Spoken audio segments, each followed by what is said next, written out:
there. Hi, welcome back to Curious Collection. I'm Will. I'm Cinnamon. So, you're back. I am. Finally. I am. Finally. This house was very lonely, very quiet for the whole week. It's okay. It's not going to be quiet anymore. No. Our house size increased from 3 occupants to 5. So, we have some new house guests. We do. And it's nice. It's a lot. Everybody's getting settled, though. Yeah. And everybody got here safely. And so it's been a very busy week for everybody. I've been running the business. Yeah. And you were running around and doing a cross-country move. So very, very active there. An update on our business.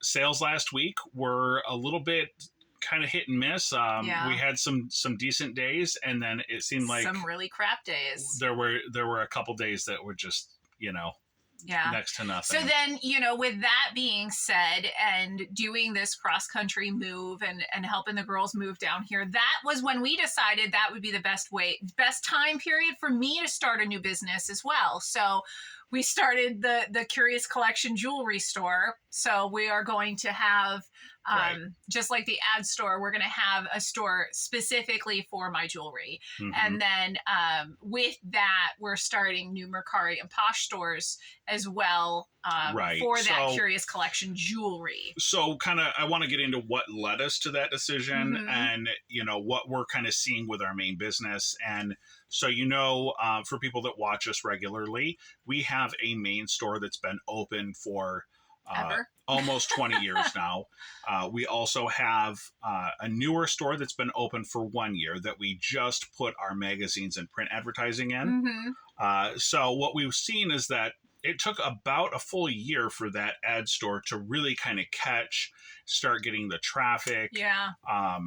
I think right now it's up to about 2 million views.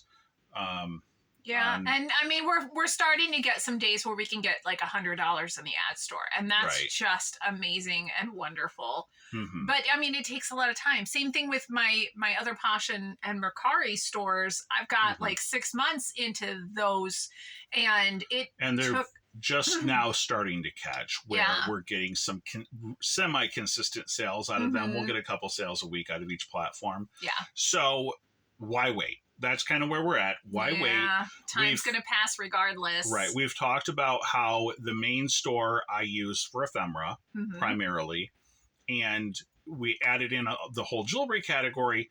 For a consumer, that's kind of weird. It's kind of, kind of just a hodgepodge. And so what we want to do is we want to clean up our main store. Yeah. We want to narrow it down to just truly ephemera type pieces. Right. And then the jewelry store can be a curated vintage and antique jewelry store. Right. So, again, that shopping experience, our buyers are going to be able to go and look at the store and have that trusted, like, you're looking at it, all of the pictures are all good. They're all similar in nature. I've got the same bust. I've got the same background.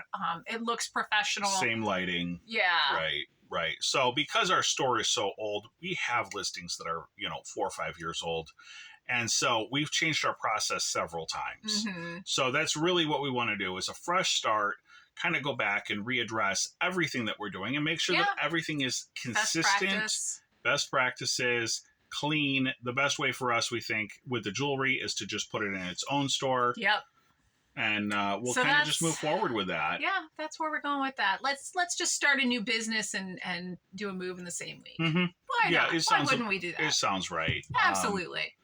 And you know what? I do want to also mention that, like, you guys' support is so awesome. We really, really appreciate it. I know that like Primo and Spam, they always say such kind things about us, and which is just awesome. Like, it really is. Right.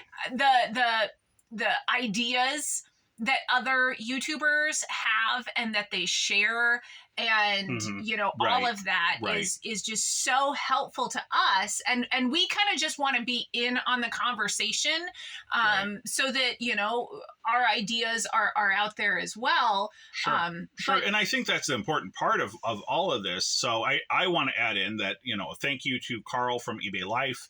He does a lot of deep dive videos about, the way that the algorithm's working for him, different things that are out there within the reselling best practices and within the community. So there's a lot of people out there doing great content that are really focused on business minded, just like our channel. We're very business minded, right? So thank you to all the people that are putting out that kind of content. It's very much appreciated. I definitely feel like it helps ground us. Yeah. I don't feel like we're necessarily like spinning out of control, because I see other people when we have a bad week like last week, and other people are saying, hey, you know what? Like, I had a couple days that were off. Something's not right. This morning we went to go on Mercari. They're down. Yes. So knowing that other people are suffering the same fate. Not that we want anyone to suffer at all. but there's some comfort and commiseration. So that's kind of what I'm getting at, is that, no, we all want to win together. But if you know that there's challenges out there that the platforms are having or that other dealers are having. Sometimes it's nice to feel like it's not just us and, for sure. Right. And this can be a very isolating type of work. Yeah. So, yes, we have each other, but if we just sit here and just stew in the negativity, that's not good either. So having other people we can look to, having other people that say, hey, you know what, I had a bad week too. But we'll somehow we just keep going. Yep. So, and it's working for us. I don't want anybody to worry, financially, with regard to our business. We always show you our numbers. We can continue to live. We can continue to work. Yep. So there's no concerns about that. It's just, obviously we have aspirations and goals where we'd like to see our business go. And whether it's platform glitches, whether it's lack of sales, whether it's a soft economy, there's things that are always going to stand in the way. It's the, looking to those positive things to help us pull us in the right direction. And that's the other thing, is that I love when other people have positive takes on it too. And it's not just I guess you suck. You sell bad merchandise is like the least effective, least motivating That's so items. Helpful. Right. That's the least effective thing that anyone could ever tell you when you're when you're selling stuff. It's I look at the news and I see all of these other businesses out there that are struggling as well. Yeah. And, the Big Macs never changed. And yet, nobody's going to, complaining that the Big Mac is the problem for soft sales at McDonald's. Yeah. It's the economy. Yeah. So it's nice to have that support, and we're very thankful for it. Right. So I feel like that's our complete update as to what's going on in our world. You're going to spend, you spent one full day so far just getting accounts set up. Yeah. Oh, and so that was, yeah, that is something that I'm working on. Right. It's okay to be a baby. That's yeah. To have new stores. To have new store and to have to figure things out and all of that. So I do kind of want to dig into what we're doing with our new stores that we weren't doing before. So that before we were cross-listing our jewelry to Mercari, to Poshmark, and we were doing all of that manually. We were doing all the manual D-lists. There is an issue there. There's a concern there that when you do that, you have the potential to miss items or an item to double sell. It's certainly a worry. And so it did happen to us once. Yeah. So what we're doing on our new store, we don't want to do it on our old one, but what we're doing on the new store, we're using a cross-listing platform, and it's the one that you can choose individual items to cross-list rather than choose the whole store. But we're going to do that from the beginning of our jewelry store. Yeah. And we're going to cross those jewelry items to Mercari, to Posh, and to eBay. Yeah. So that all items are on all sites. And then it also has the D-list function, right, which I think will be very helpful in managing that inventory. Yeah, I'm hoping. Anything that we can do that kind of helps give us a leg up, or something that we can do that's just on autopilot. I like autopilot.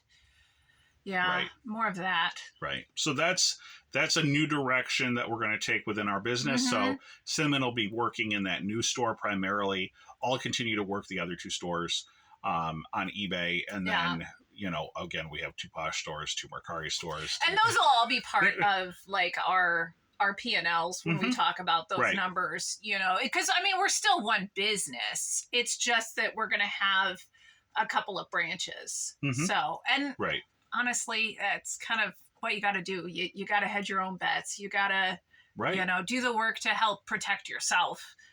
Right. Absolutely. So that's what we're up to. I hope everyone's having a great beginning of the week. Happy morning. Happy Monday to you. Yes. And hopefully this will help motivate you to. I'm hoping it's going to motivate me. You got to get back to work. I do. I got to get back to work. So, all right. I guess that's what we'll do. We'll get back to work. Thanks so much, guys. Good luck to you out there. Like and subscribe.